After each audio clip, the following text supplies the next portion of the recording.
hello. Hey, everybody. Welcome to another episode of Success Conversation with Successful Entrepreneurs. And I'm very pumped up tonight because I have a friend, a dear friend, right, who is actually healing from all the way from the other side of this planet, literally healing from the other side of this planet, right? So tonight I have with me Fong Chua from Canada, right? So he's best-selling author. He just finished his sixth book actually, and he's actually going to be writing another two more. That's amazing. I can't imagine how someone writes so many books, right? And also, he's also a business coach as well as a property coach, and he really focuses a lot on helping people attain wealth, attain financial freedom, and living their dream life through coaching. So tonight we have someone who is really experienced, really good at what he does, and really wants to create an impact in the world. And I'm so glad that he has agreed to come on the show tonight with me to share his precious time with you. Because the good news is this, he just has a newborn as well. So congratulations, Paul. Want to say hi? Hey, hi everybody. Thanks for having me. All right, man. So Fong, I mean, obviously right now, I just gave you a short little introduction right here. And many of the people who are watching this, they may or may not know you. Either they are watching it on Facebook or maybe on YouTube, or even watching the replays later on, even say LinkedIn or anything like that. So would it be okay that you spend the next few minutes to give a short introduction about yourself? Yeah, sure, no problem. So first of all, thanks a lot for having me. It's always a joy being able to talk with you, and we always have a good time chatting. So it's nice seeing you again. And for me, it's very early, so good morning. So I was born and raised in Edmonton, Alberta, Canada, and like most Asian families, we were brought up to work hard and study hard, get a good job, and work in that for the rest of our lives, kind of thing. So I got into engineering and got a job as an engineer. And then once by 2003, once I got a job as 2005, once I got a job as an engineer, I'm like, oh, this is the rest of my life. Until the 2008 downturn came and everything just went downhill. Real estate wasn't doing very well. The economy wasn't doing very well. So that's when I realized, maybe I need to think of something else. And that's when I picked up the very first Rich Dad Poor Dad book. And from there, you go to a webinar, a seminar, and then another conference and training and lots of these courses and whatnot. And that's when we started our real estate journey. We hired a business and then also a real estate coach. And we went from 0 properties up to about 12 and then 20 properties with about 30 doors. So that's how we built up our real estate portfolio. Then, because during that time, once you're interested in real estate, you start looking into other businesses, how to do marketing and branding, gold and silver, how to use insurance and then network marketing and all that kind of stuff. So we were involved with a lot of different types of businesses and other strategies of streams of income. So then people started asking us, so what exactly do you do? Because at the time I was still full-time engineering. And that conversation with them usually takes a good 3-4 hours to talk about all the stuff that I'm involved in. So then my coach then challenged me to write my very first book. And that book now becomes that introduction book. Here, read my book first, and then whichever one you kind of want to get to know a bit more, we'll focus on that conversation on that topic. So then one book led to the second, to the third. So my 5th book was published early this year. And then just 2 days ago, I finished writing the draft to our 6th book. And then our 7th and 8th book is in the works right now. So then after that, we had our coach challenge me to do some speaking. And my first speech was in front of, I think, 100 people who paid, I think, $100 per ticket. And I thought at the time, oh, I get, 45 minutes? And no, you get to speak for 2 hours. I'm like, nice. So after doing that, I got the itch of doing more speaking. I spoke on a few stages, and last year I was honored to be able to speak at Mega Success in front of 2,400 people. That was a lot of fun. And then from there, we did more coaching, one-on-one coaching, helping people how to write books. One of the challenges I put out there to a lot of my clients during this pandemic was you could spend this 3-4 months sitting at home complaining, or you could come out of these 3-4 months becoming a best-selling author. And the 3-4 people that actually took on this challenge did come out as best-selling authors within those 3-4 months. So it's been a great journey for them and for me to be able to add that kind of value to them. For myself, during this pandemic, I launched my podcast, and I also launched my YouTube channel, ramping up more videos, more content, and I have more and more content and more shows coming. And that brings us to today. Wow, that's super amazing. I mean, from an engineer to writing 6 books to be speaking on international stages, and the speech that you gave in front of the 2,400, I think it was around 2,500 people in the United States, and that speech was amazing. I literally remember every single one of them were like on their feet, shouting and screaming. You were like a Tony Robbins on fire. You're like the ancient Tony Robbins, man. It was crazily good. So for everyone who is watching this right now, for the 7 of you, it's truly amazing that we have this amazing guest with us today. So do me a favor, give us a thumbs up, all right? Also comment down in the comment section, say hi, so that we know that you are here, so that Fong could say hi as well, right? Show some love to Fong, who is actually with us all the way from Canada. It's 6 a.m. right over there, and he's actually putting in the time and effort to be here with us. So show him some love, and also share this out so that more people can learn from his journey, on how to become a better entrepreneur who is going out there to impact the world. Because Fong just shared, right? You could come out from this pandemic either the same or worse, or you can do something and come out of it better, stronger, right? And like his clients, they came out of it becoming best-selling authors. So that's super amazing as well. So I have a question, right? I think it's very interesting when you mentioned that you were an engineer and you thought that you are going to be set for life, and that is how it's going to be for you. But you discovered that you wanted to do more. And you started to pick up a book. And I think for many of us, it's going to be that same book, that same purple color book by Robert Kiyosaki, right? Which that brings us onto this whole grand scale of things. And you went for seminars, you went for a lot of programs. And many people who may be watching this channel, they might be thinking that, a lot of these programs are scams, are things that doesn't work. It's just upsells, and things like this. So I'd like to ask you, right? What makes you wanted to go for all these different seminars, and what made you? What's the end result? As in for yourself, what's the biggest takeaway by attending all these different programs and seminars and convention? What made you believe in it? Well, at the very beginning, I was so with an engineering mindset, I was very left-brained. I was still calculating, okay, so they're charging how much for this course? And I was back calculating, okay, so that's how much money per hour, and then all that kind of stuff. And then as I was sitting there calculating how much that workshop's going to be, my girlfriend at the time, which is my now wife, stood up and said, I'm doing this with or without you. So I'm like, I guess I'm doing it.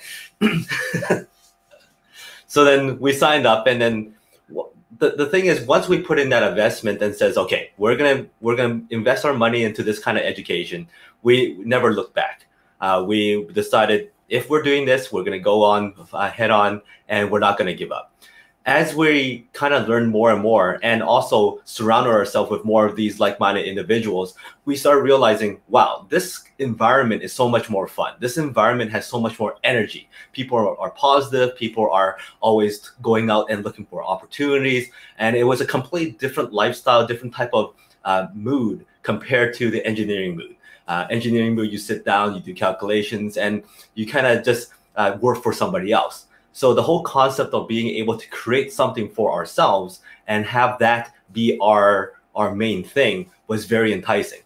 And then you kind of also start realizing that, hey, the world actually works in a very business-minded way.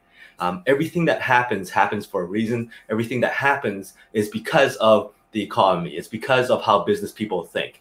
And everything's kind of tied into that. So ever since we've kind of joined this kind of stuff, we started seeing, oh, so that's why this company does this. Oh, that's why the city decided to do that. And as you start realizing that more, it just got more fun, got more interesting, and it just kind of grew on me. And I went from real estate to doing business to writing books to speaking to keep coaching, and it all kind of came together. Wow. So I'm actually hearing 2 things. I'm hearing number one is the environment, right? It's the environment that actually sparked the change. You feel that there was a real boost or difference in the environment. And the second one that you mentioned was about all the knowledge that you wouldn't have gotten if you have not attended all these seminars and convention. But my question is also, is it just these two things that affected the change in you, right? Because a lot of times there are many people who attend such convention and such seminars as well. There are people who immerse themselves in such environment as well, but they don't seem to be able to achieve the kind of results that you might have achieved. So what's the differentiating factor there? I think the main thing is really it's doable. It's absolutely doable because you see other people being successful in this field. You see other people being successful, going through these seminars, going through these workshops, and coming out on top. So obviously, if they're successful at doing it, there is a way, there is a path. Sure enough, there's lots of people that eventually leave that type of lifestyle or leave that type of environment because it's not easy. It takes a long time. It takes a lot of persistence. It takes a lot of mindset to go, okay, as long as each step we take gets us closer to that first deal, each step we take gets us closer to that first speaking engagement, then you start feeling that momentum building.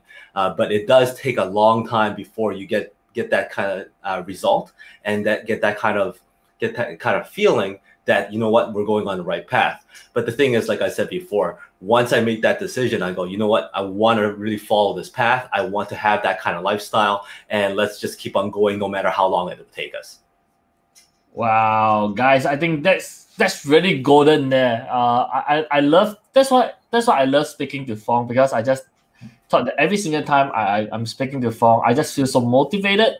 Then he's just he just has this kind of mindset where, you know, just do it and just keep going. You will get there someday. Don't worry, we are behind you. Come on, let's do it. And I feel that maybe that is something that is very different. Even though we are both Asian, but we are brought up in very different cultures, right? I'm brought up in Asia, but you're brought up perhaps in the West. And I think there's some kind of differentiator where we are more like we use less the stick more than the carrot. Yeah, we use the stick more than the carrot, and you're like so kind and nice. And if someone were to be in my environment, if you can't do it, they'll be like, hey, why are you so bad at doing this? And you better wake up your idea, you better do something. It's like that's the kind of attitude. But I think in your space, like, don't worry, you know, you can do it. Let's do it. Let's take one step further. Yes, you're one step closer to go. And I just thought that potentially could be something that all of us could reflect upon. I don't think that's right or wrong, right? I'm not, because there are people who strive in my kind of environment, but I feel that sometimes it's very important for us to identify which is the way that can encourage the person to ultimately do. Like just like what Fong shared with us earlier. As long as the person is doing, I think that's the key. Well, I think, yeah, like when you said that, it kind of depends on your personality. It kind of depends on your the way you're motivated. For myself, that mentality of getting one step closer every single time didn't really start until kind of midway through that process. In fact, the thing is that stick that you talked about, that was kind of how I was brought up at the very beginning. At the time where I got to, I think, high school or so, my parents didn't really focus too much on my studies. They just kind of assumed that I did well and kind of trusted I'll do well. So from a very early stage, I was already kind of focused on my own success and putting my efforts into my own success. And then when it comes to that motivation part, it was very difficult to be motivated and very difficult to keep on pushing when it's a very difficult road to go. But when you're surrounding yourself with other people, so during that time, we built up a lot of new relationships, met a lot of new friends who was also on this path. And therefore, we were able to support each other, give each other encouragement, work together, sometimes even partner up on certain deals so that we can actually grow together and push forward.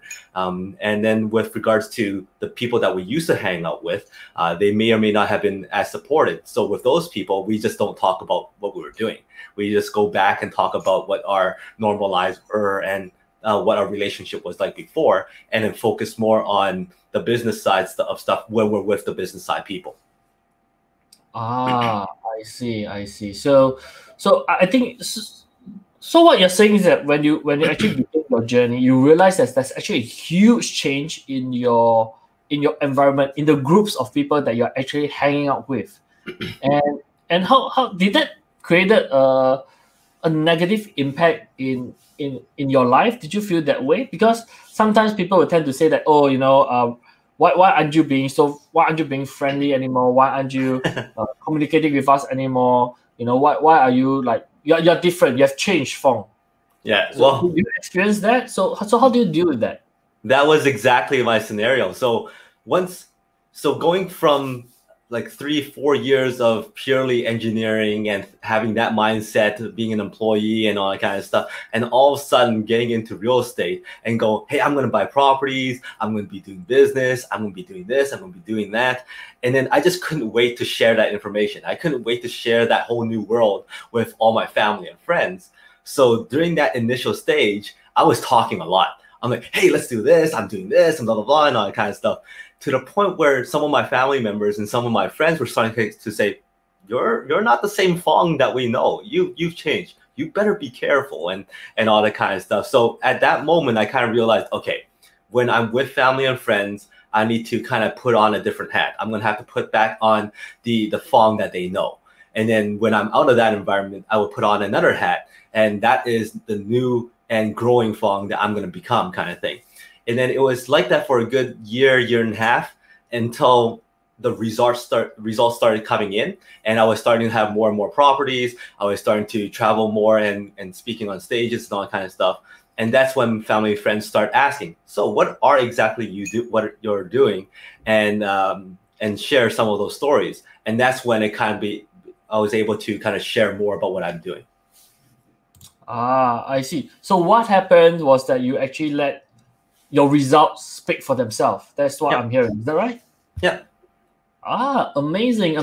And I'd like to say hi to Wilson. That's my dad, actually. And I have one thing also on the show. And for the rest of you who are watching this right now, again, the same thing is this. Do drop us a like, say hi, let us know that you are here. And because we have an amazing guest who hears all the way from Canada today, he's actually out very, very early joining us from the comfort of his home, right, because of COVID. But he's literally waking up very early to join us tonight. So please show him some love. All right, share this video out. Fong, so thank you for sharing all the wonderful things that you have been saying earlier. I think there's a lot of things that people could really take it and learn a lot already. Like, sometimes we tend to be very loud and outspoken with the things that we want to do. And I think it's very common that we just want to go out and share. But I think based on your experience or what we have learned is that, sometimes you just have to put on a different hat and let your results speak for themselves. And that is when people notice the results, that's when they will come and find out more. And I wanted to bring the conversation back a little bit earlier, because when you were introducing yourself, you mentioned that you were an engineer and you went for seminars, and then you bought properties from 0 properties to 12 properties, now over 20 properties. So guys, for those of us who are here in Singapore, I know that we are like, what? 20 properties is out of this world. So later I'm going to ask Fong perhaps to share a little bit more on how maybe you could join him on his property journey. What are his thoughts, in maybe foreigners getting on board in the property journey as well. So I'm going to ask something like that as well. So for those of you who want to hear that, continue watching this show. But I wanted to ask something very interesting. You said that when you after attending all the seminar and courses, and when you really wanted to get into this, that's when you decided to find a coach, right? So my question is this: why did you decide to find a coach, and how has it helped you to bring you to where you are today? Well, finding that coach it actually started very early in our journey. So going through the initial first few programs that we went to, you learn about the technical aspects of buying real estate. They show you how to do the numbers. They show you how to find the properties, how to calculate your cash flow and all that kind of stuff. And as engineers, we were very good at that part. We understood how to analyze that deal, and we were able to analyze those deals to death. Like we just went over and over again to make sure that we had the right deal before we put out the offer. So for our very first deal, and I remember it very clearly, we put out an offer, and it was, I think, listed for $140,000 Canadian for a condo unit. and our offer was like 90 grand. So right off the bat, you knew that if it was accepted, it would be a good deal for sure. It was $50,000 off and all that kind of stuff. But because that was our very first offer, we were actually scared that it was going to get accepted. The whole night I was sweating bullets. The whole night I couldn't sleep. I'm like, what if they actually take this offer? I don't know what to do next. I don't know where am I going to go get money, where I'm going to find money and all that kind of stuff. Even though I knew for a fact it was a great deal. And at that point, in the end, they never did take up the offer. They actually didn't even reply to us. So, which kind of shows we really came down too low. But after that experience, we realized we were missing something.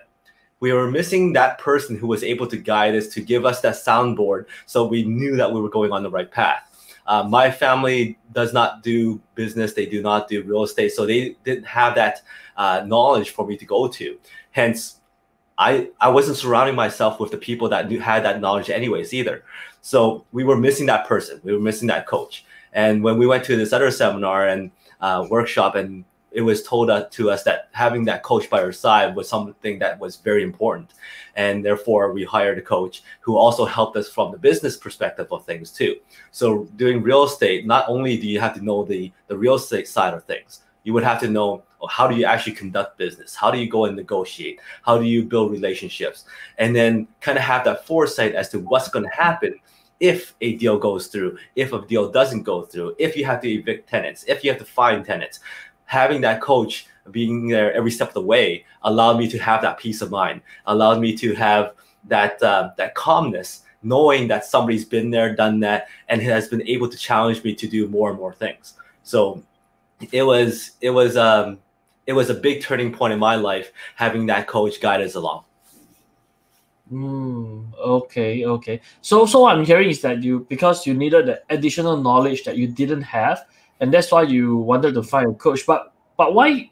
I guess many people who may be watching this later, they might have the question. So while I can learn this from reading books, I can learn this from, people love to say this today. I can learn all this stuff by watching YouTube videos, right? Why do I need to get a coach? So if anyone actually comes to you and say that, what would your reply be? So why aren't you doing it? So the thing is, if that person said that they could access all this information for free online and in the library, whatever it is, they could read, that's true.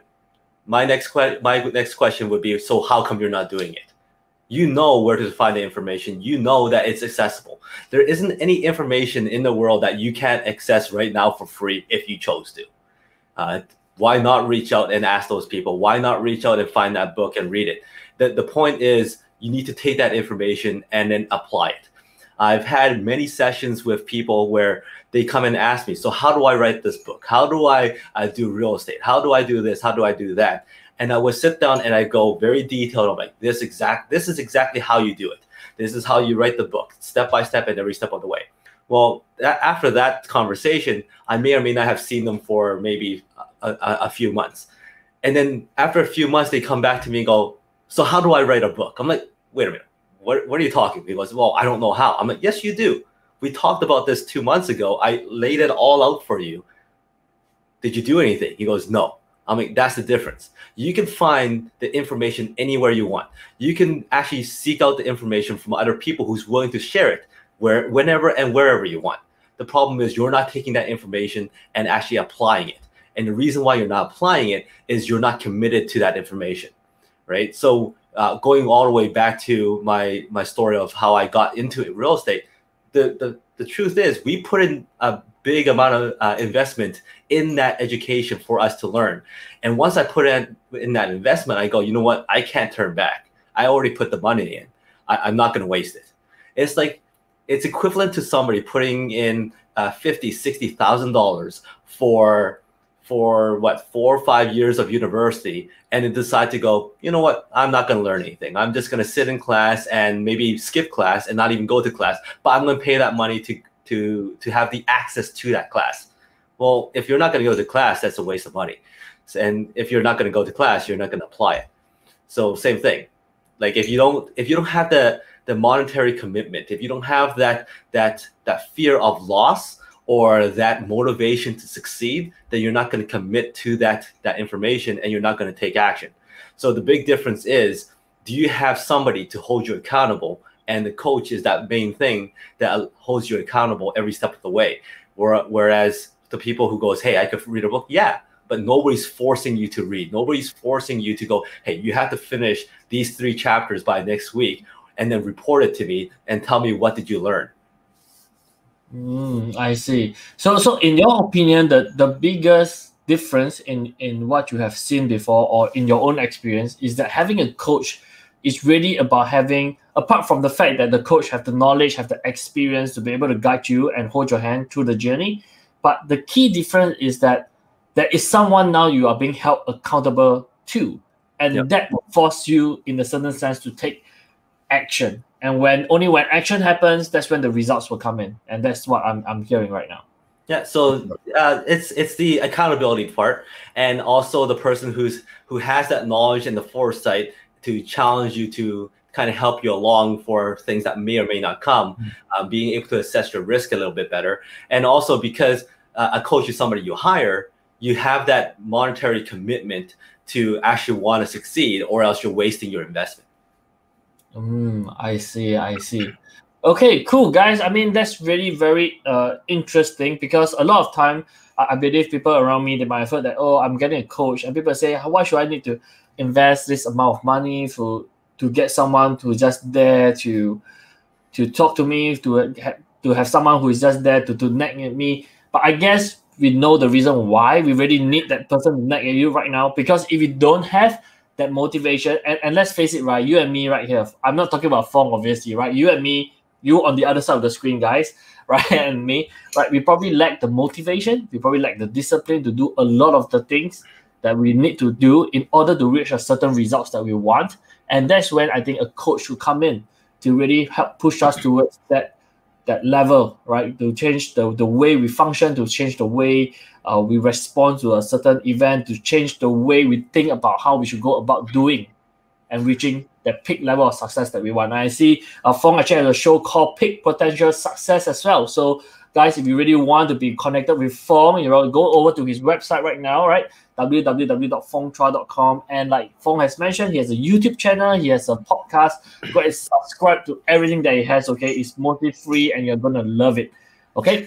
So, Fong, I mean, I just wanted to ask another question. I think because when someone wants to start a business, it's so easy for us to do so many things. You can start an F&B business, you can start a retail, you can start internet business like I do, you can start property, you can do trading or investing and things like this. I wanted to understand what went through your mind then, and why did you choose property as your main business when you were starting out? Well, at the very beginning, I didn't have much experience in real estate. I didn't have much experience in business as a whole. But one thing I did know was that real estate was always something that was something that people invested in, was something that eventually wealth gets generated into, whether it's the property, the land, and in investment and whatnot. It's usually real estate. If you have a business, you build a lot of cash, you build a lot of revenue, and that money eventually goes into some type of real estate or some kind of brick and mortar and whatnot. So real estate was something that I kind of understood made sense, and that it was something that was tried, tested, and true over lifetimes. So it's just I kind of fell into real estate at the beginning.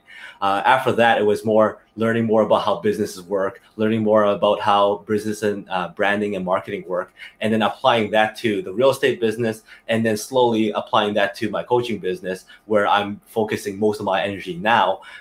The real estate side, I still do when things come in, when a good deal comes across my table, I'll look into it, I'll invest into it if it works right. Otherwise, I'm spending a lot more time finding the deals, working with other people, coaching them, and helping them succeed. Wow. Okay. So right now your focus has shifted a little bit. You're focusing more on the business coaching and stuff like that. And you only do this when a good deal come around. So you're actually very, very good at multiple businesses. So I'm going to come into that in a moment.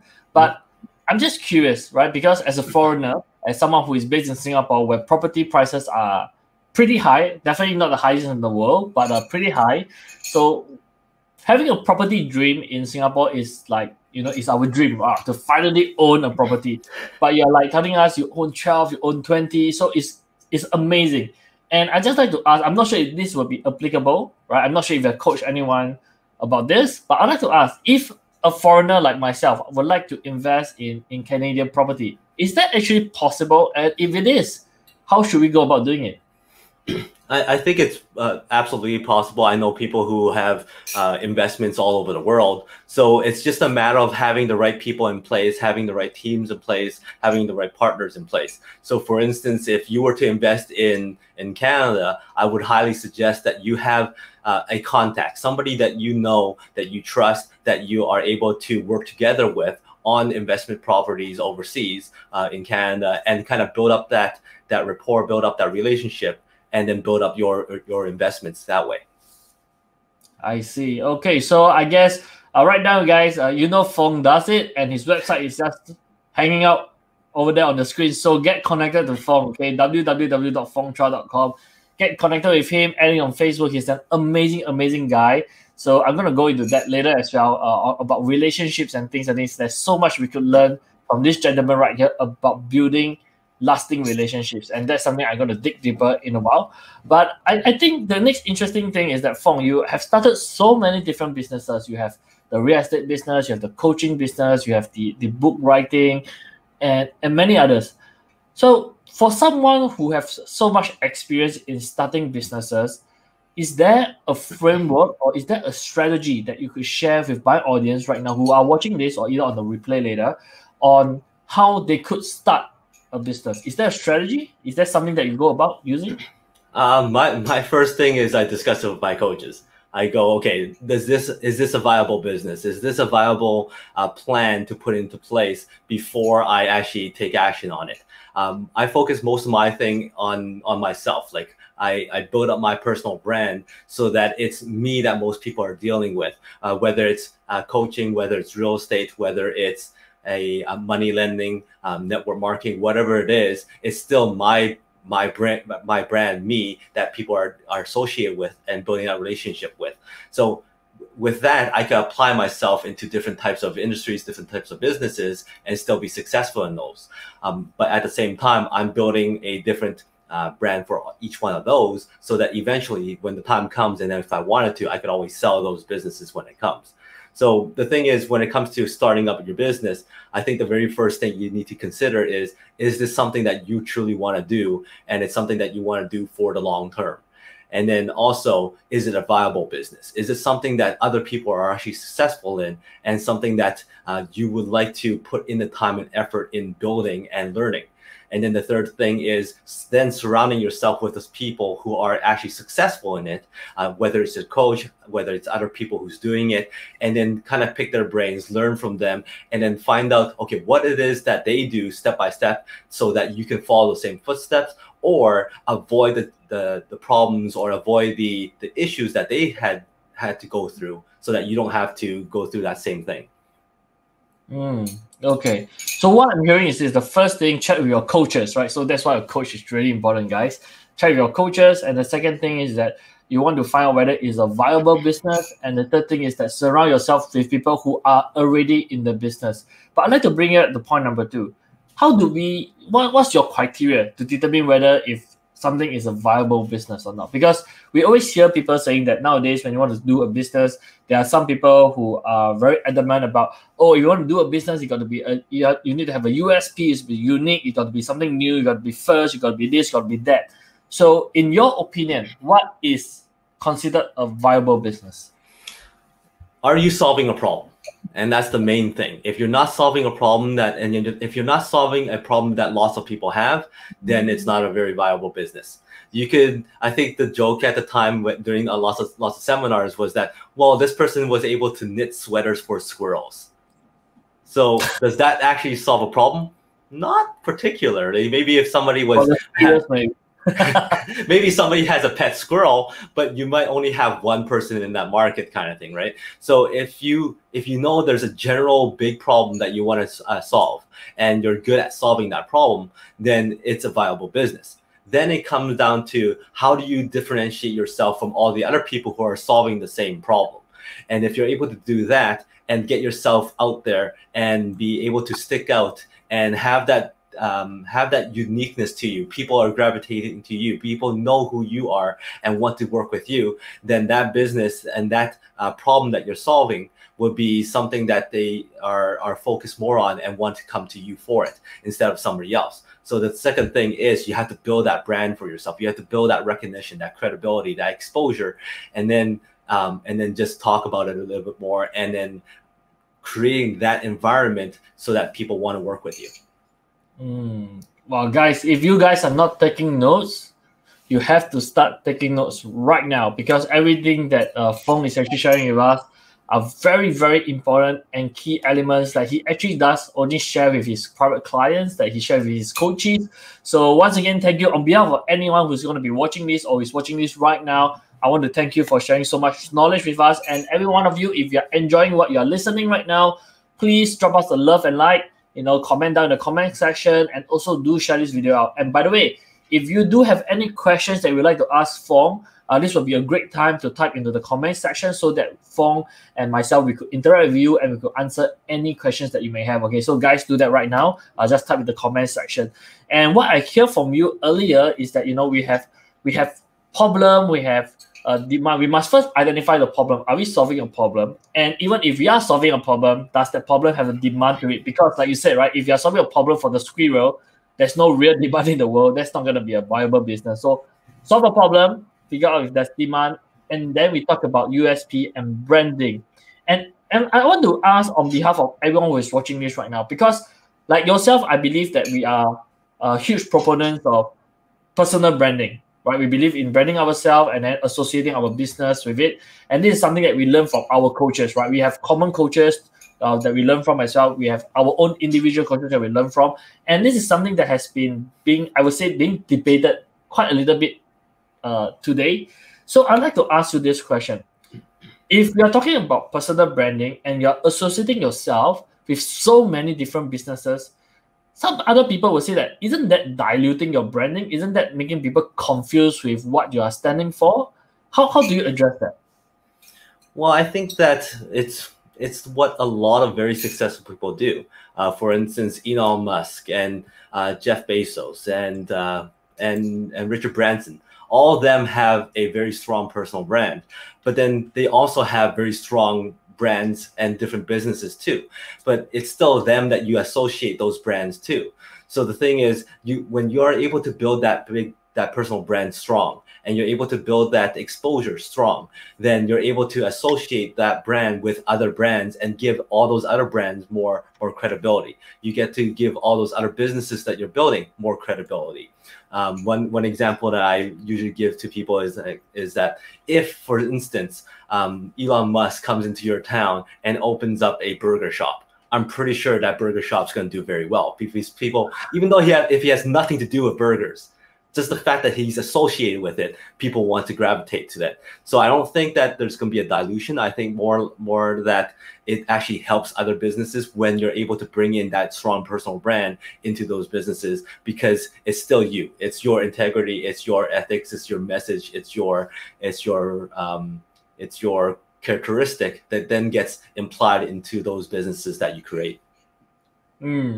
I see. And I definitely agree a lot with what Fong is actually sharing here, and that is why we always talk about doing more on personal branding, because that brand is you, and you can bring that brand and leverage it on a lot of other brands that you might create in the future. Like his example of Elon Musk with a burger shop, right? I think Elon Musk has done it multiple times with the Boring Company, selling caps and selling stuff that I believe most of us would normally not buy, but because of his strong personal branding, the sales skyrocketed. And if you could do that, that'd be amazing.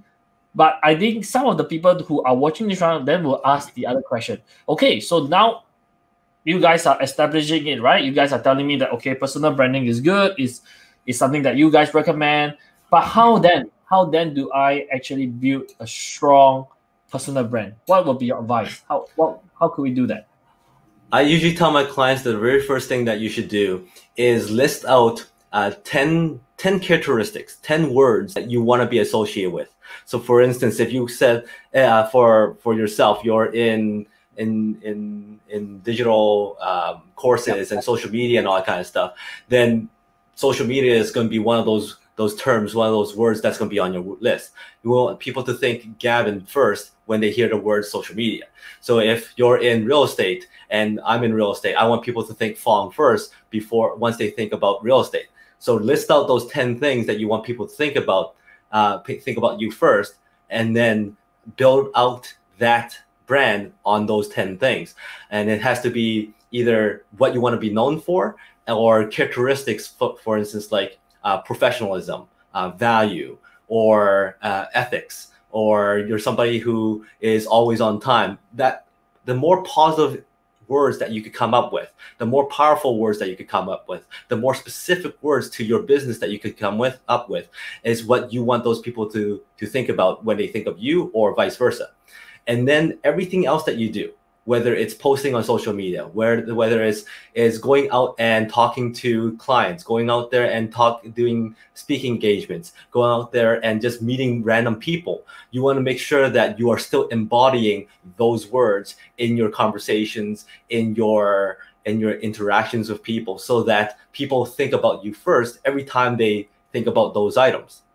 And are you building it that way? So for instance, if you're going online and all of a sudden you post stuff about food, or you post stuff about vacations, and that has nothing to do with those words that you have on your list, then that's incongruent with the brand that you want to build. And as you do that slowly but surely, you're going to build up that whole mindset that people will think of you first once they see those items. I see.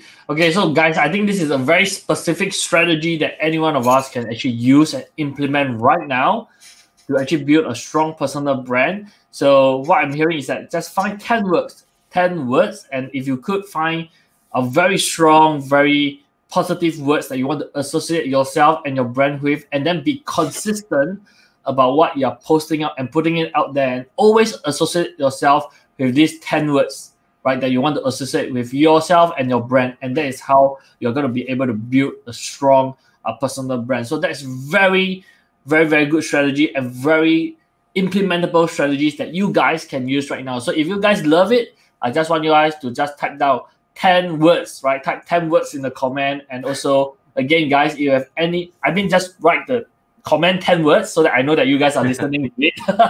And also, if you guys have any questions that you all would like to ask Fong, please also type in the comment section. Let us know so that Fong can address the questions directly with you guys. Okay, so Fong, thank you very much for sharing everything for the last 45 minutes. It has been an amazing session, and I feel that we are able to really learn quite a fair bit from the things that you're sharing. But one of the things I want to thank Ming Rong for tapping, right? 10 words right there.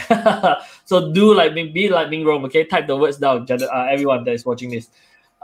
One of the most amazing thing that I have learned from you when I first met you was about humility, and it's about friendship, and it's about relationship, because I can never forget how we met and how we were just having a conversation. And, obviously you were so kind, and Jessica and yourself, Jessica being a Fong's wife, and they just offered to bring me along to Disneyland, right? It just happened that the area where we were actually having the meetup was next to Disneyland, and Fong and Jessica, they are huge fan of Disney, and they actually offered to bring a stranger, right? We were just speaking for 10-15 minutes max, and they said, hey, Gavin, where are you heading next? I said, oh, maybe I'll go to Disneyland. And they said, why don't we go together? We are going, we'll show you around. And I was so shocked, that someone of his status, of his level, was actually offering to bring me to go to Disneyland. And from there, we maintained very good relationships, and they were just so friendly. But I realized that over the 3 days, whenever I see Fong and Jessica, they were always out there, and they were interacting with other people who were at the conference, and everyone that they were talking to, they were just so friendly. They were just able to strike up a conversation so fast, and it's amazing, right? We built up the relationship so well. And when I came back to Singapore, right, Fong actually sent me a card, right, a card or a picture of what we had taken, and was with a very cute design of Fong and Jessica, a cartoon version of themselves. So it was super touching. It was super intimate, and I just love it. So I just wanted to ask Fong is this, right? How important has relationship building been for your business? And if it has been very important, how do you go about maintaining and actually making sure that the relationship is good for business? Well, relationships are absolutely vital in anything that you do, and more specifically in business, because if you want to be able to grow, you can't grow by yourself. Because as we said before, if you want to expand your business and you want to be successful in it, well, you either need clients or you need partners. And if you don't build relationships and you don't have either, then you're just basically sitting there on your own, building a business that nobody knows about. So your relationships are absolutely important, and being able to build relationships, long-term relationships, and also strategic relationships is something that we always kind of think about and keep in the back of our minds. One of the things that we always think about is how do we add value to this person, and how do we keep that going for a long time so that eventually we can either do something together, or if worst case scenario, we become good friends. I'm not always looking to do business. I'm not always looking to have a partner. I'm not always looking to make a sale. But if we could have a good relationship going, you never know where that's going to go. Every year, you talk about that Christmas card. Every year, I handwrite about 300 cards, 300 to 400 cards every year. And the thing is, it's either to friends and families that I've been connecting with all these years, but then also people who I want to build relationships with, people who I've met along the way, people who has helped me along to get to where I am. That's my opportunity to just say, thank you very much for helping me out. Thank you very much for giving me this tip or adding that value to me. And just by simply doing that, separates you a little bit differently than everybody else, because most people don't write cards anymore. So the fact that they still get a card in their mail already separates you from other people. And therefore, and when we go and do all these conferences and all that kind of stuff, I take pictures. And right now in this day and age, hey, you want a photo? I'll send it to you. But you don't get that physical copy. So I also print those out and I send that to them too, just so that, hey, I still remember you. Thank you very much. Write something, a nice message on the back. And chances are they're not going to throw that photo away. They might put it away somewhere, but they're not going to forget it. It's still going to be there. It might even sit on their desk for a few days before they put it away. So the thing is, building that relationship also means that how do you get your face out there so that they still see you and still remember you and all that kind of stuff. But one story that came from all those, a couple stories that came from writing those cards was that I actually wrote a card to this one person for a good 4 or 5 years. Every single year, consistently wrote to them 4 or 5 years. And then by the 5th year, I actually got a response on email. He goes, oh, I just got this card in mail. We should connect. And once we connected, after 2 or 3 conversations, I ended up buying a condo unit from him with no money down. Wow. Right? So you never know where that relationship is going to go. All those cards that I've been writing has also built the relationship to the point where, hey, I could ask certain people to be on my podcast. And they remember me through all those cards and through all those interactions, and they go, yeah, sure, I'll be on your podcast. And these are people that I may or may not be able to reach if I haven't built that relationship over the year. So the thing is, when you're building relationships, you think long term. With you, we hit it off right off the bat. Like, you came over, we started chatting, you had a really good demeanor, your character was very good, and we had a lot of fun just talking.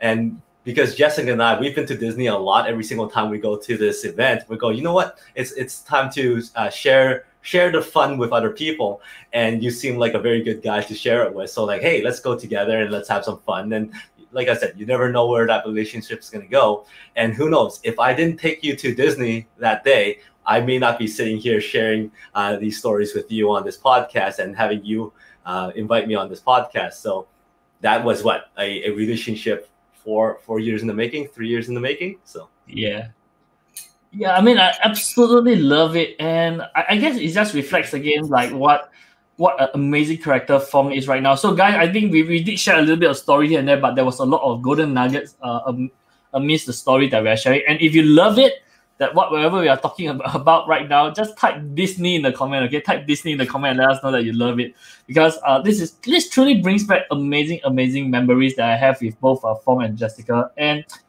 I think one of the key points that Fong brought up earlier was that when you are out there looking to build a relationship, yes, I mean, a lot of time now even down below you can see that I put it down as relationships are essential for business. But like what Fong mentioned, it doesn't necessarily have to end up with business, right? You really go out there and your intention is to build a good friendship, right, with that person, and you never know where that will bring you to, right? And Fong and myself, to be honest, we have not done anything really business related in that sense, but we have invited each other on each other's shows. We have maintained a friendship over the years. We chat every now and then, and I think there's this catchphrase that we say all the time in business, right? People don't remember what you're selling them, but they remember how you make them feel, right? They don't remember what you sold them or what you're selling them, but they remember how you make them feel, right? And I will tell you right now, if ever 10 years down the road, 20 years down the road, and anyone mentioned Fong and Jessica to me, I will only remember how warm they were, how friendly they were, how nice they were to me. And ever if they needed anything, I would definitely be there for them because of how they made me feel, right? And over the few years that we have been interacting with each other. So I guess that is a great lesson that I really love. And I feel that it's very important that we need to learn from this amazing gentleman right here, Fong. So if you guys love that, remember, just type Disney, right? Type Disney in the chat. Doesn't matter if you're watching it now or on the replay, just type Disney and let us know.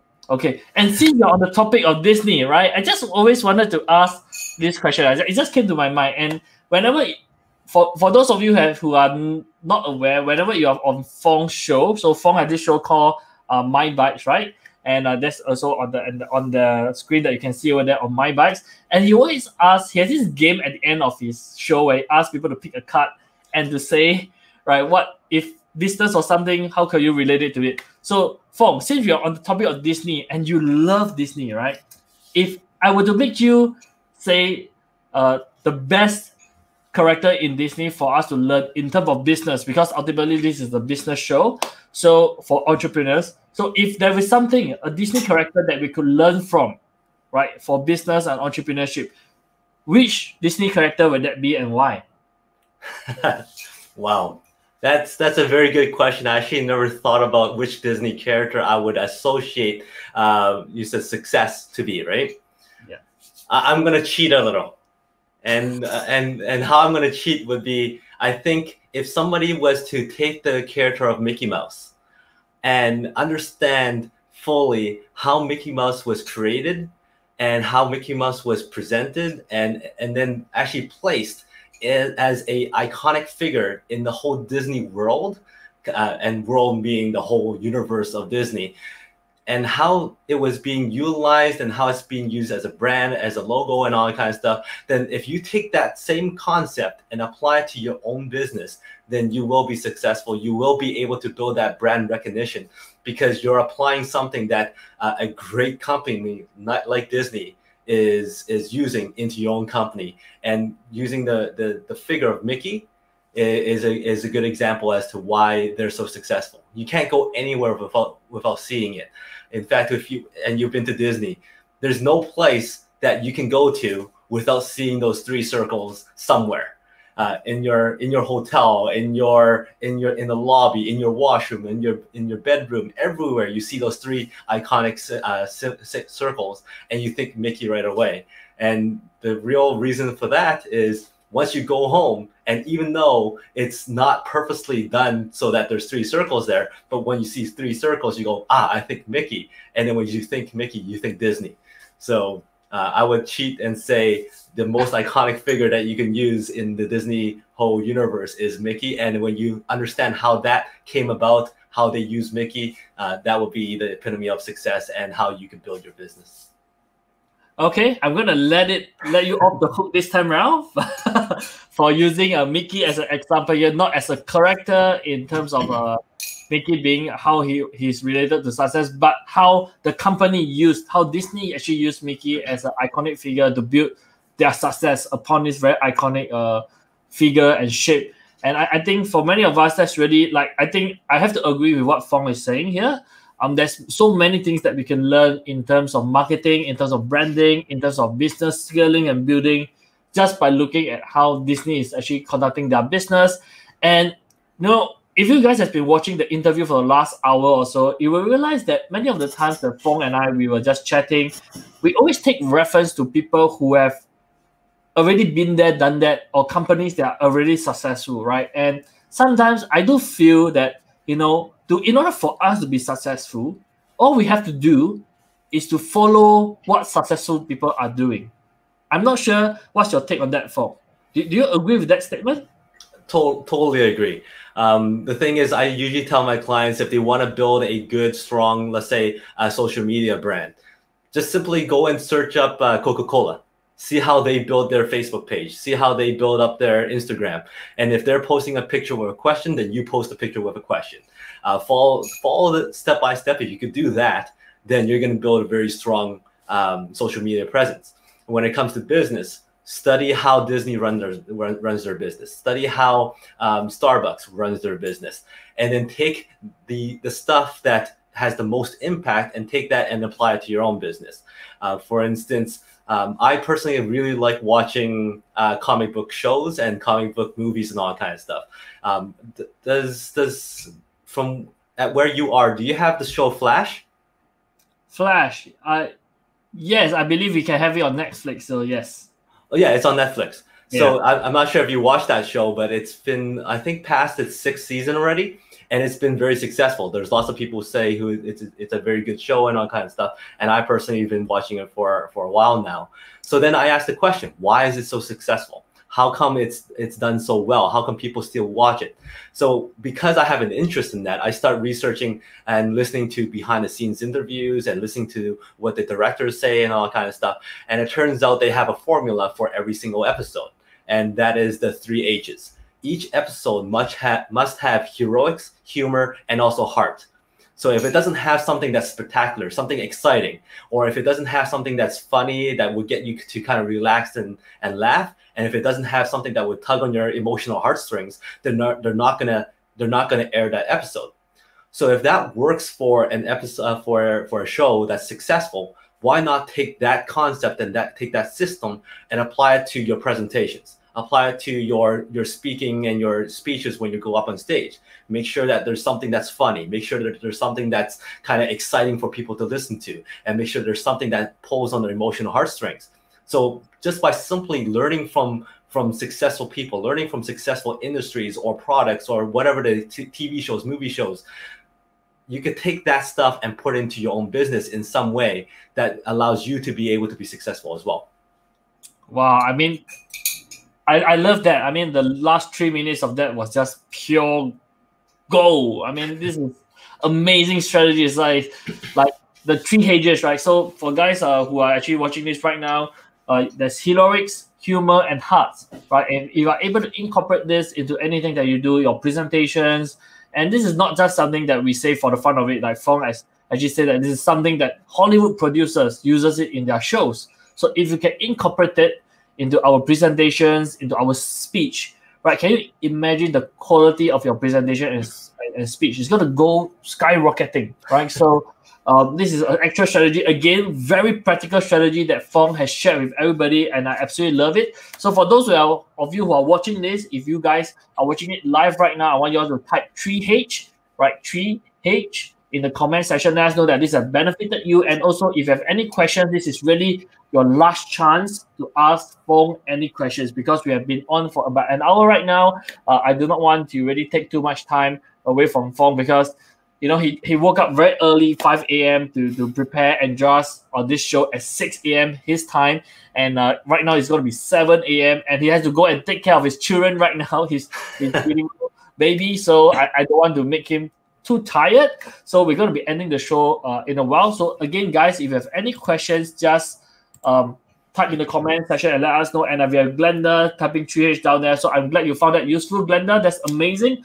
Okay.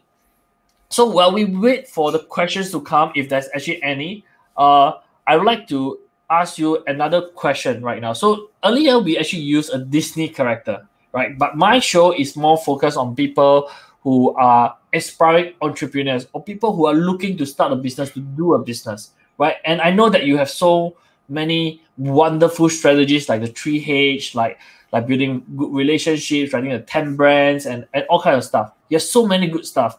But if I were to be very, very selective and you have only one thing to say, which means you can only give one advice to this aspiring entrepreneur, right? Nothing more, just one piece of advice. What would that advice be for? I would say you have to make a decision. Once you make the decision to pursue whatever it is that you want to do, then you have to make that decision. And then I'm going to go and add to that and say, with that decision, find the people and surround yourself with those people so that you can then ask them questions and follow in their footsteps. That's the only way that you're able to succeed and only way where you can grow, because it's being able to bounce ideas off of people, being able to have that soundboard, that support system, that encouragement from other people to push you along, to guide you along, to even challenge you. That's how we all grow. If you think back to all the stuff that you're successful in, whether it's in sports, whether it's in music or in academics, somebody has helped you, whether it's your teacher to guide you along, whether it's your coach that guides you along, somebody was involved with your success. Somebody was there who knew the steps, who knew the trials and tribulations, who's been there, who's done that. And then also your classmates, even your competitors. Those are the people that are there, that pushes you, that encourages you, that kind of gives you that extra motivation to want to succeed. So decision, and then surround yourself with the people that you want to either grow with or become. Wow, amazing. So that's the one piece of advice. Make a decision. And I wouldn't say it's just about doing, it's about finding the right environment, the right company to really bring you to where you want to be. So Fong, that has been an amazing sharing. And I believe that for some of those people who are watching this show, either right now or perhaps on the replay or on YouTube, they may want to be connected with you. So obviously you have your Facebook page, your website over there that says www.fongchua.com. Is there also another way that you would like them to be connected with you, perhaps through Facebook or anything, or is the website the best option for now? Yeah, you can go to my Facebook. I believe I'm the only Fong Chua on Facebook, but you can't miss me if you type in Fong Chua. And then also on YouTube, I have a YouTube channel. It's Your Area TV. So all my videos are on there. My podcast videos, but I have almost like a video a day that comes up on YouTube. And then also my podcast, which is the Peak Potential Success Show. So you can follow me on that as well. Okay, so I got your Facebook link right here. So I'm going to be posting it right now. So guys, if you'd like to be connected with Fong, please, I highly recommend it. Please get connected to Fong over here, right? www.facebook.com/fong.chua.7, or like he said, just search for Fong Chua on Facebook and you should be able to get him. He's the one of the most handsome Fong Chuas out there, so you're not going to miss him. Okay, just search for Fong Chua, the most handsome guy is going to be him. And Glenda say, Fong always bring value to relationship. And yes, I absolutely agree with that, Glenda. I think we are definitely on the right page. It's just so amazing how Fongs can be writing 300 Christmas cards every single year. Oh my God, I think my hand's going to break if I have to do that. So, but I guess I just want to say hi, Glenda. Thanks for tuning in. Glenda said, great show. Thank you very much, Glenda. I'm glad that you enjoyed the show. And again, guys, please be connected with Fong over here. I really feel that Fong is someone that I highly recommend anyone that is watching this show right now or later on the replay. I know many of you actually watch the replay. So please, do yourself this favor. Get connected with Fong. Speak to him. Learn what you can from this amazing gentleman, because he really has so much more that he could share with anybody. And unfortunately, we have limited time on the show. So that's about all that we have. So next Wednesday, we're going to have another amazing guest on the show. I'm going to be selling a little bit of koyok. Koyok is our local term here, right here. So I'm going to be hiding a little bit. I'm going to be teasing you a little bit. I'm not going to tell you who is going to be next Wednesday, but next Wednesday at 8 p.m., you are going to be learning a very, very important skill set for you to be able to scale your business. So if you are already in business right now, next Wednesday is going to be a show that you do not want to miss. So set it in your calendar, 8 o'clock, 8 p.m. Singapore time. You're not going to want to miss it. Okay, for those of you who have yet to follow me on Instagram or Facebook or YouTube, feel free to add me right now. You are able to add me. That's at over here at the handle that I have at Hey Gavin Sim. Add me on Facebook, Instagram, YouTube, anywhere. Just make sure that you follow me so you get updated with all the latest information. And also Fong as well. Again, this is one of the most amazing gentlemen that I ever know in my life, and I really miss hanging out with him. So hopefully COVID is going to be over and we can fly somewhere. Either if you ever come visit Singapore, let me know. I'll be happy to host you. And if I ever go up to Americas again, I'm definitely going to hit him up. And Fong, so I just want to make a little bit of exception because I think you really have so much things that you would like to be able to say, right? So before I end the show proper, right, is there anything else that you would like to just say? Oh, Gavin, I really wanted to say this, but I didn't have a chance to. Is there anything like that you would like to say? Well, one thing that kind of came to mind was we were talking about building relationships and whatnot. And I understand that there's a lot of people, especially for Asians, we're usually brought up to be very quiet and very shy and not willing to go out and kind of break the ice and meet people and talk and all that kind of stuff. And I'm the first to admit, I was not the person that likes networking very much. I was usually the person in the back of the room, just kind of sitting there by myself and kind of minding my own business kind of thing. And the thing is, to build relationships, if you are a shy person, it's really also not that hard. The main thing is being able to ask good questions and really just listen. When you ask one question, just let that other person talk and let them talk, and you just sit there going, ooh, interesting. And then just let them keep on going. After a good while, you may have maybe asked 2-3 questions, and the whole thing lasted a good 45 minutes, and the person goes, wow, that was a great conversation. So being shy is not a detriment. In fact, it allows you to become a very good listener. And then after that, you start building your confidence, ask more questions, and then you can kind of find out more about what that person is and what their interests are. And then you can add value to that. Actually, I'm going to add one more thing to that, and that is being able to expand your knowledge in a lot of different types of things. It doesn't have to be just real estate. It doesn't have to be just social media, or it doesn't have to be just you're an expert in engineering or whatever like that. You want to expand your knowledge in a whole world of stuff, whether it's music industry or even like farming bees. Finding a way to absorb all that information and listening to podcasts, listening to different types of experts and entrepreneurs. And my tip for that is to jack up the time, the speed at which you listen to stuff to like 2 times, 3 times the speed, so you can get more and more information in. The more information you get into your mind, the faster you think. The faster you think, and the more information you have, the more you can build relationships with. The more you're able to add value to, the more questions you can ask the people that you're meeting, and you're able to relate to them more. So if you're shy, listen to lots of stuff, ask good questions, and then add value back.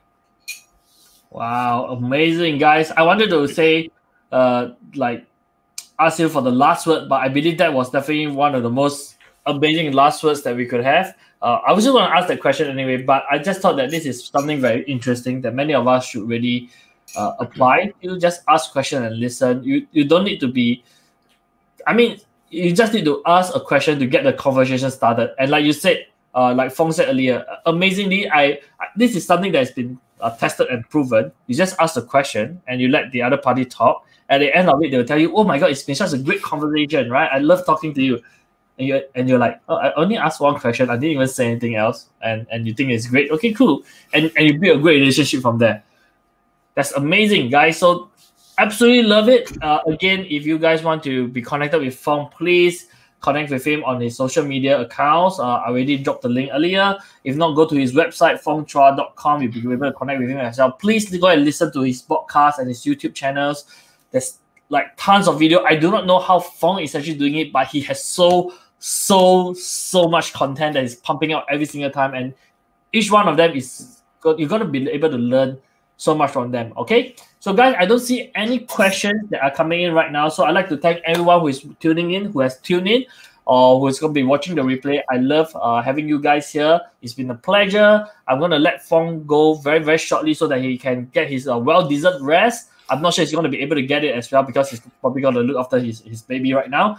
So thank you very much, Fong. Any last words before we end the show? No, just thank you very much for having me. It's great seeing you again. You made this morning worth it, so thank you very much for getting me up and starting my day on a good foot. And always a joy talking to you. So, and yeah, I can't wait to either come see you or have you back in North America so we could go to Disney again. All right, man. Awesome. Thank you very much, Fong. You made my day as well. Always a pleasure having you. So, guys, that's it. This is another episode of Conversation with Successful Entrepreneurs, and I will see you next week. Have a good night. Bye-bye.